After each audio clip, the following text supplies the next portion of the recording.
शुरुआत करते हैं खांसी से। सर्दी का मौसम है, अगर आपको सूखी खांसी आती है तो आपको एक साल्ट बता रहे हैं जिसका नाम है लेवोडोप्रोपाज़ाइन। एक कफ सिरप है और आजकल बहुत ब्रांड में आता है, इसको रैपिटेस सिरप या कफ सिरप है। आपको 100 ml 80 से 90 रुपये के बीच में आराम से मिल जाएगा और आपकी सूखी खांसी गायब हो सकती है अगर आप इस दवा को मेरे बताए गए अनुसार को अगर आपने लिया।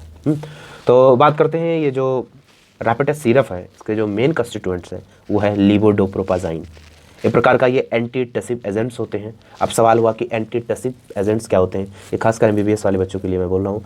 एंटीटसिव एजेंट्स वो होते हैं वे ड्रग्स जो रिड्यूस कर दें, जो कम कर दें किसकी इंटेंसिटी और फ्रीक्वेंसी ऑफ कफिंग, मतलब खांसने की तीव्रता और बराबर जो बार बार खांसी आती है इसकी कम करते हैं, उनको बोलता है एंटीटसिव ड्रग्स बोला जाता है। और ये ड्रग्स 3 जगह मेनली या 2 जगह आप बोल दो काम करते हैं, एक पेरिफेरल नर्वस सिस्टम पर, एक सेंट्रल नर्वस सिस्टम पर। पेरिफेरल नर्वस सिस्टम पे की अगर बात करें तो 2 जगह आएंगे, एक आता है आपका डिमोलिसेंट जिसका सबसे बढ़िया एग्जांपल आता है लिकोराइज लोजेंस, और दूसरा एग्जांपल आता है स्टीम इनहेलेशन जिसका सबसे बढ़िया एग्जांपल है टिंचर बेंजोइन। और अब बात करेंगे जब CNS एंटी, तो CNS में भी 2 पार्ट आ जाएंगे, एक आ जाएगा क्या narcotics antitussive agents, non narcotics antitussive agents. इनके अलग अलग एग्जांपल हैं, जैसे इसका नारकोटिक्स में कोडीन है और उसका लिबोप्रोपासिफिन है, ठीक है।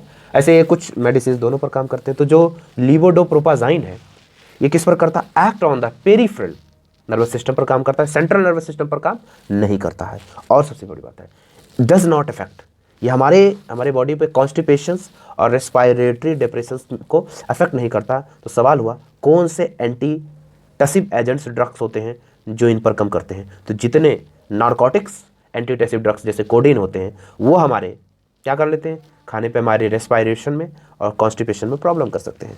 Point number 1। पॉइंट नंबर 2, इसका जो है जो लेवोडोप्रोपाज़ाइन है एक प्रकार का कफ सप्रेसेंट है। ये लिवो आइसोमर ऑफ ड्रोपोपाइजीन या इसको डाइप्रोपाइजीन। अब डाइप्रोपाइजीन क्या है, तो मैं इसको बोल सकता हूँ 4 फेनिल पेप्रासिन 1 2 ओल डायोन, मतलब प्रोपेन 2 ओल, मतलब सिंपल से आप कि पेप्रासिलिन है, फेनिल है वगैरह वगैरह, आपको ये लिख जाएगा, ऐसा कंपोनेंट्स होते हैं, इस पर ज़्यादा फोकस नहीं करना है। Point number 1। और एक और पॉइंट इस पर बात करेंगे, ये किसको दिया जा सकता है, ठीक है।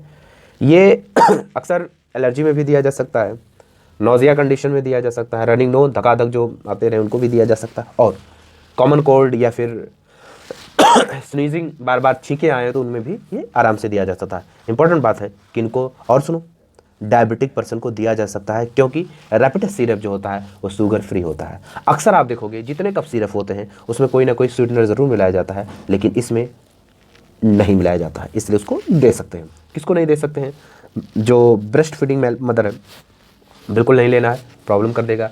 प्रेग्नेंट लेडी को बिल्कुल नहीं लेना है। तीसरी जगह कहाँ है, अगर 7 दिन तक लगातार लेते हुए अगर आपको आराम ना मिलता है तो आप अपने डॉक्टर को कंसल्ट करिए। ये मुझे बताने का पर्पज सिर्फ एक है, नॉलेजफुल है, ना कि बिना पूछे आप दवाई लीजिए।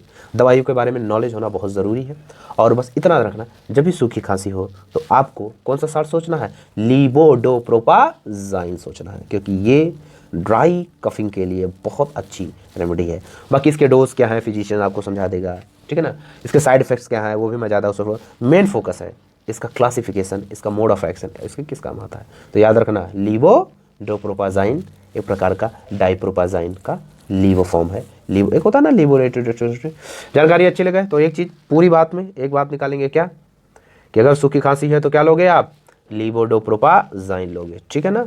और 3 जगह मत देना, जो मदर दूध पिला रही हो, जो प्रेग्नेंट हो, और छोटे बच्चों को बिल्कुल मत देना। 7 दिन से ज़्यादा बिल्कुल मत लेना, नहीं तो तुम्हारी टैं टैं हो जाएगी। तो इसी खांसी के साथ अपनी बात को हम बंद करते हैं।